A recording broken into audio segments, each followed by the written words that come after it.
consideraremos no capítulo 2, do verso 7 até o verso 13. Segunda carta de Paulo a Timóteo, capítulo 2, do versículo de número 7 até o versículo de número 13.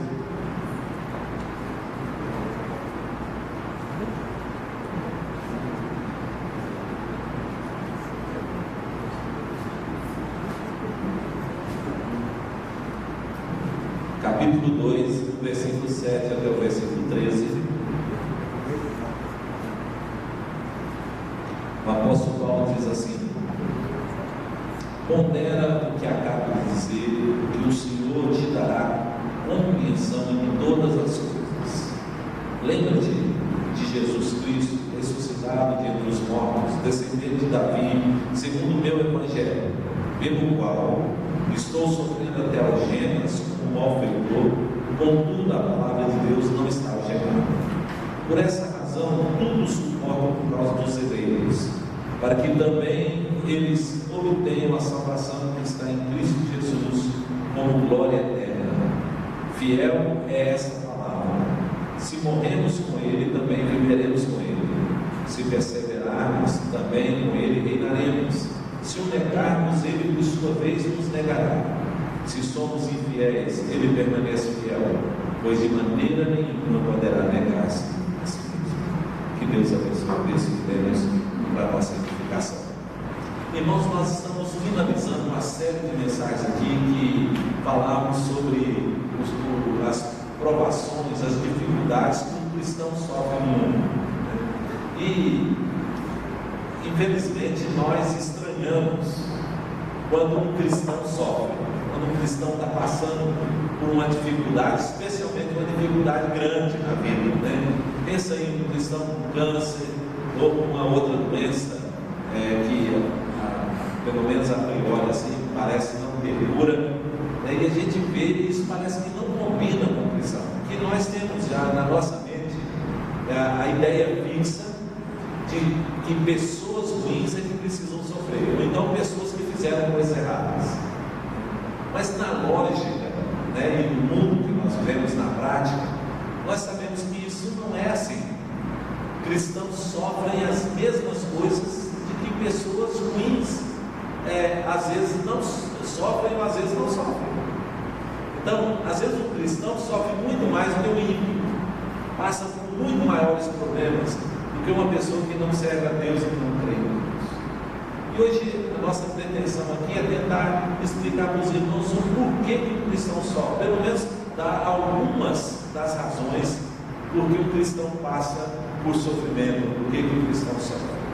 Eu queria compartilhar com os irmãos aqui de uma maneira assim, bem prática, para que os irmãos entendam, né? Nós não devemos ficar perguntando para Deus por quê, mas nós podemos saber que algumas coisas em nossa vida, elas vêm em decorrência de algo que Deus determinou e que Deus permitiu.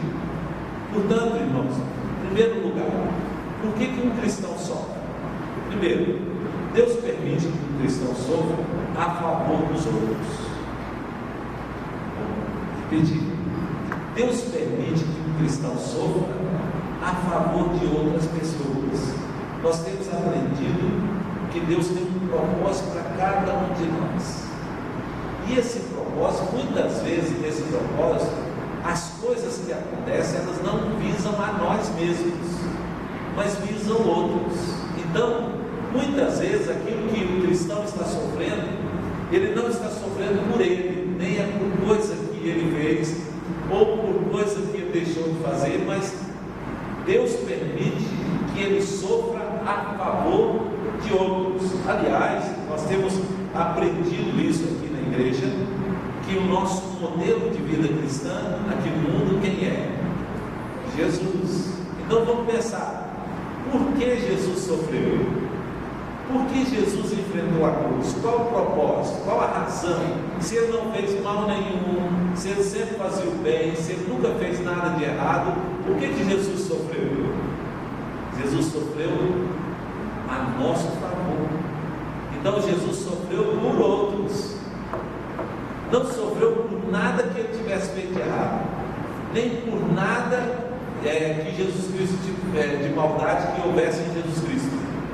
não foi por si mesmo que ele sofreu, mas ele sofreu por nós. E se ele então é o nosso modelo, irmãos, nós também devemos sofrer pelos outros. Então muitas vezes o sofrimento vem visando outras pessoas. Nós passamos por dores, por sofrimento, e Deus está visando não a nós, mas isso é a favor de outros, né? E aí Paulo então fala aqui no texto, meus irmãos, mostrando que se há alguma coisa pela qual vale a pena sofrer, é pelos outros. E Paulo diz assim: eu tudo sofro e suporto por amor de vós, por vocês, por amor dos eleitos. Então Paulo está dizendo aqui que aquilo que ele estava sofrendo, algemas, cadeia, prisão, apanhando, né, sendo espancado, e tudo aquilo que Paulo sofreu na vida, ele diz assim: eu sofri a favor de vós, a favor dos eleitos, para aqueles que vão receber a salvação. E aí ele mostra então que se vale a pena sofrer por alguma coisa, essa coisa é a igreja. Sabe, irmãos, Satanás tem tentado mudar a nossa cabeça para que a gente faça uma diferença entre o cristão e a igreja, ou a igreja instituição e a igreja invisível, que é o corpo de Cristo. Mas na verdade, irmãos, isso não é, na Bíblia não tem distinção. A igreja é um organismo vivo, e tudo que o cristão faz no mundo deve fazer visando a igreja, visando abençoar a vida dos outros. Então, a pergunta que a gente deve fazer para o cristão sempre é: você ama a sua igreja? Você defende a sua igreja? Qual o testemunho que você dá a respeito da sua igreja? Talvez é porque as pessoas não entenderam isso ainda. Por isso nós vemos cristãos às vezes falando mal da igreja, cristãos denegrindo as pessoas da igreja. E aí a gente acha, e às vezes até entra nessa, né, junto, e a gente até às vezes concorda com pessoas quando estão falando mal uns dos outros, porque nós estamos imaginando, irmãos, que igreja, pessoas aqui que estão reunidas, não é o corpo de Cristo. Mas isso não é verdade, irmãos. Ele é o corpo de Cristo, é a sua igreja, né? Então a igreja faz parte de Cristo, e Cristo faz parte da igreja, ele é o cabeça da igreja. E afinal de contas, irmãos, no mundo aqui, nós sempre vamos sofrer a favor dos outros. Quer ver? No casamento cristão, um cônjuge sofre pelo outro, a favor do outro. Pois a Bíblia não diz que o amor tudo sofre, tudo crê, tudo espera, tudo suporta, né? Pais sofrem a favor dos filhos no lar cristão. Irmãos sofrem a favor de outros irmãos, porque isso, irmãos, como diz Pedro, é agradável quando nós estamos sofrendo a favor de outras pessoas. Na vida cristã, irmãos, nós passamos por vários tipos de sofrimento, mas quando é a favor dos outros, isso não é à toa. Se nós estivermos sofrendo a favor de alguém, então isso não é à toa, isso é ministério, isso é propósito de Deus na nossa vida. Querem ver? Eu vou dar um exemplo aqui para os irmãos. Muitas vezes nós sofremos, como cristãos, nós sofremos injúrias, calúnias, pessoas às vezes falam mal de nós. E aí, irmãos, nossa tendência é logo tirar a satisfação, não é? Nós não pensamos que há um propósito nisso. Então, quando alguém fala mal da gente, a primeira intenção que nós temos é ir lá tirar a satisfação da pessoa.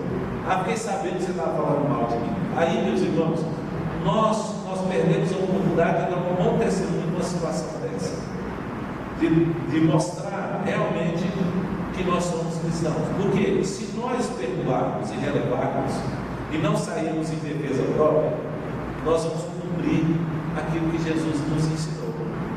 Nós vamos fazer aquilo que Jesus nos ensinou. Mas o problema é que nós queremos nos defender a todo tempo, né? E olha, irmãos, isso é tão inútil. Pensa comigo aqui. Isso é tão inútil sair em defesa própria numa situação dessa, porque se aquilo que a pessoa falou de nós não é verdade, então ela está cometendo uma calúnia e ela vai sofrer o dano por isso. Então eu não preciso fazer ela sofrer, ela mesma vai sofrer o dano. E preocupado com coisas que não têm sentido, não têm valor. Mas sabe, irmãos, o problema é que nós estamos pensando no mal e na injustiça que a pessoa está causando a nós. Jesus disse, irmãos, que isso ia acontecer conosco. Ele diz assim, ó: bem-aventurados sois quando vos injuriarem, vos perseguirem e mentindo disserem todo mal contra vós. Alegrai-vos e regozijai-vos, porque grande é o vosso galardão no céu, porque assim sofreram os profetas que houveram antes de vós. Então o que Jesus está dizendo, irmãos, no Sermão do Monte, é que isso ia acontecer mesmo. Isso aliás, irmãos, Jesus também falou que os inimigos do homem seriam quais, irmãos? Os lá de fora? Não, ele disse, o da própria casa, não é? Ele disse, eu vim para trazer inimizade entre pai e filho, entre irmão e irmão. Então, onde é que vai manifestar? Onde é, irmão, que vale a pena sofrer? É no lar, é na família. Porque é na família que a gente vai demonstrar e vai sofrer a favor de alguma coisa que pode melhorar e mudar. Então, se eu estou sofrendo por alguém da minha família cristã, então eu estou sofrendo justamente porque eu estou fazendo aquilo que é o ministério que Deus colocou na minha vida, que vale a pena eu sofrer por outros, porque foi assim que Jesus fez, foi assim que Jesus viveu, e esse foi o exemplo que Jesus nos deu. Então, quando nós estamos murmurando, queixando os membros da igreja, dos irmãos da casa, da família, nós estamos perdendo a oportunidade de fazermos a diferença e sofrermos a favor de alguém por quem vale a pena sofrer. Então a mulher tem que sofrer pelo marido, o marido pela mulher, o pai tem que sofrer pelo filho, o filho pelo pai, porque isso é ministério, irmãos.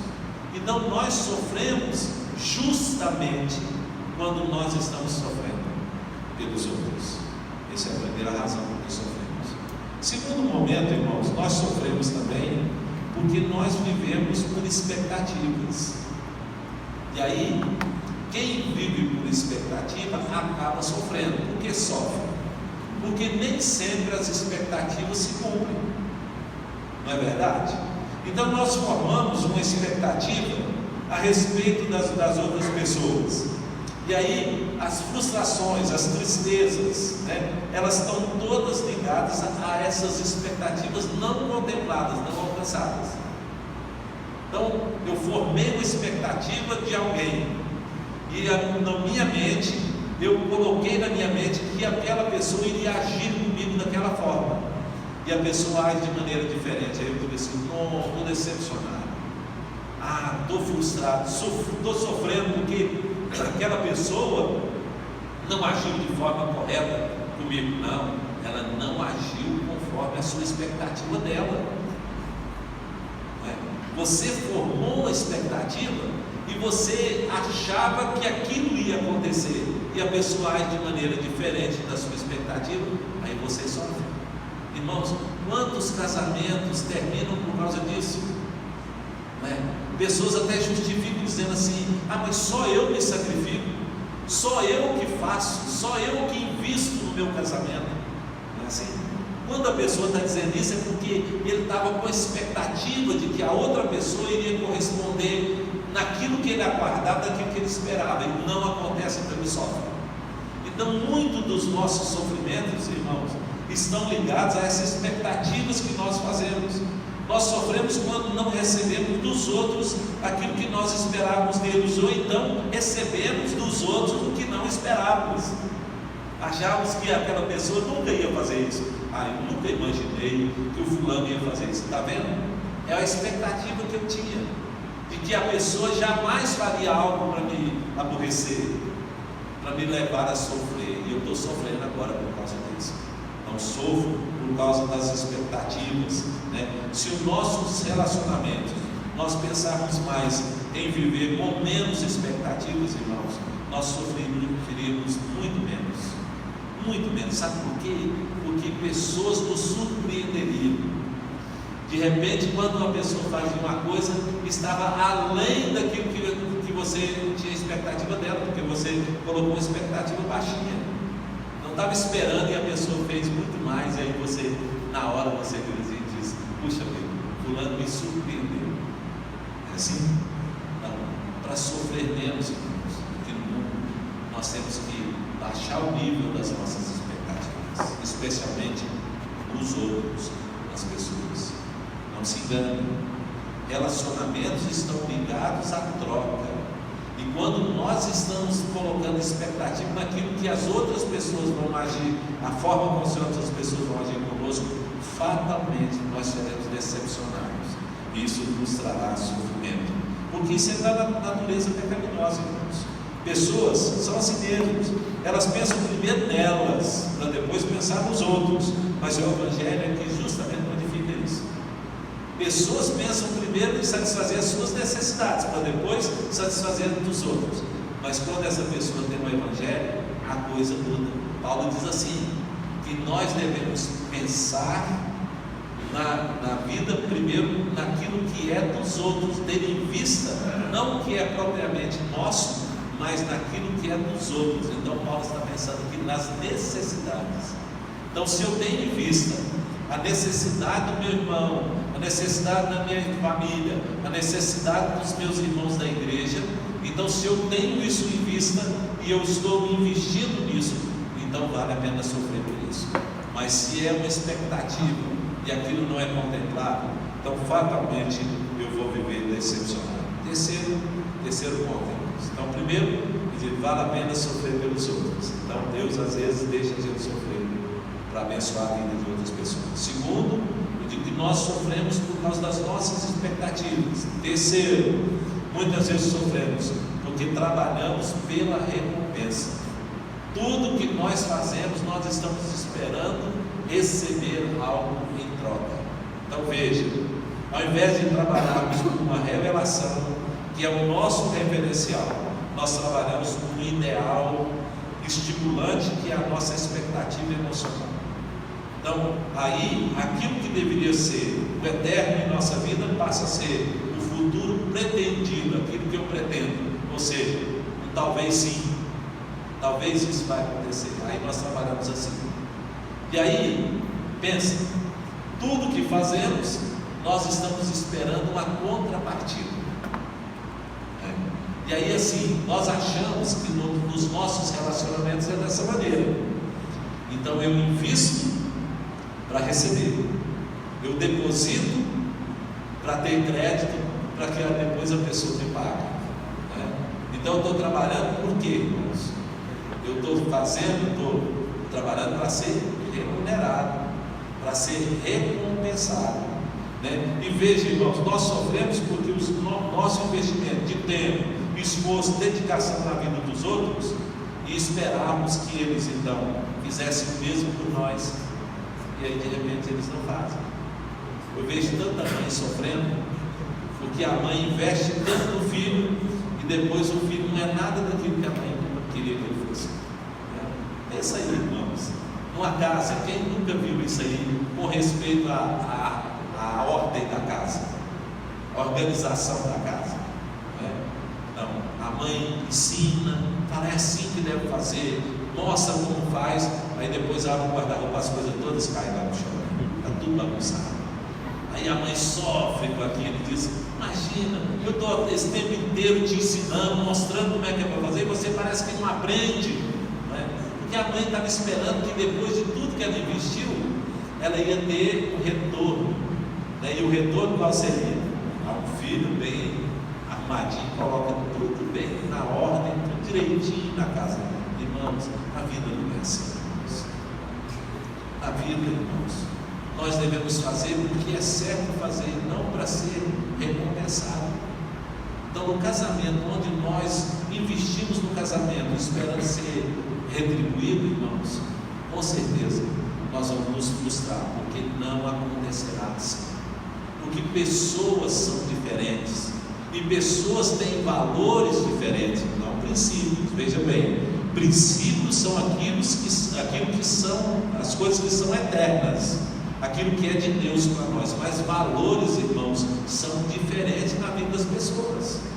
Uns valorizam mais uma casa arrumada, o outro valoriza muito mais passear, viajar, etc.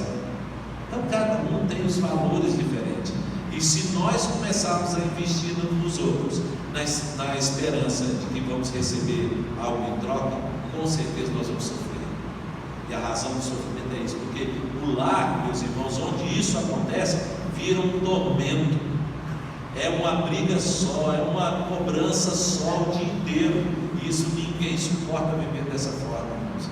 É por isso que é sofrimento para sempre, porque os casamentos acabam, porque as pessoas dizem assim: eu faço tudo para outra pessoa, mas a pessoa não faz nada por mim, é só eu que faço, a outra pessoa não retribui, a outra pessoa não faz nada para mim. E aí tudo que nós fazemos, que está de olho na remuneração, na recompensa, isso leva a sofrimento, pois cria em nós um desapontamento. No final nós somos decepcionados, né, com aquilo. Na relação, irmãos, não está sendo bom, mas só uma pessoa está fazendo e o outro não está fazendo. Não é assim, não é justificativo. Só eu estou fazendo, né? Só eu estou mudando, só eu trabalho. Pensa, irmãos, na igreja, nos trabalhos da igreja, nos relacionamentos da igreja. Você pensa, irmãos, em qualquer área da vida, tudo aquilo que nós fazemos esperando ser recompensados, né? Isso é frustração, porque pessoas não retribuem na medida em que nós esperamos delas. Portanto, irmãos, muito sofrimento na nossa vida vem daquilo que nós fazemos para receber em troca, vem das expectativas que nós formamos a respeito dos outros. Mas o que vale a pena mesmo sofrer não é por essas coisas. O que vale a pena sofrer é quando nós temos a visão de que nós estamos sofrendo a favor da vida de outras pessoas que nós amamos. Por elas vale a pena sofrer. Afinal de contas, irmãos, como você espera morrer? Velho, de cano, abandonado no canto? Por isso não vale a pena morrer. Vale a pena morrer, irmãos, por pessoas que nós amamos, por pessoas que nós investimos, e morrer, até morrer, no último momento, podendo sofrer e servir a pessoa que nós amamos, as pessoas com quem nós vivemos. Irmãos, nós precisamos viver assim, menos expectativas, esperando menos de Deus, mas investindo para abençoar a vida dos outros, porque esse é o ministério. Que Deus nos ajude, Deus nos abençoe. Nós devemos a vida desse lado com essa visão. Amém? Ministério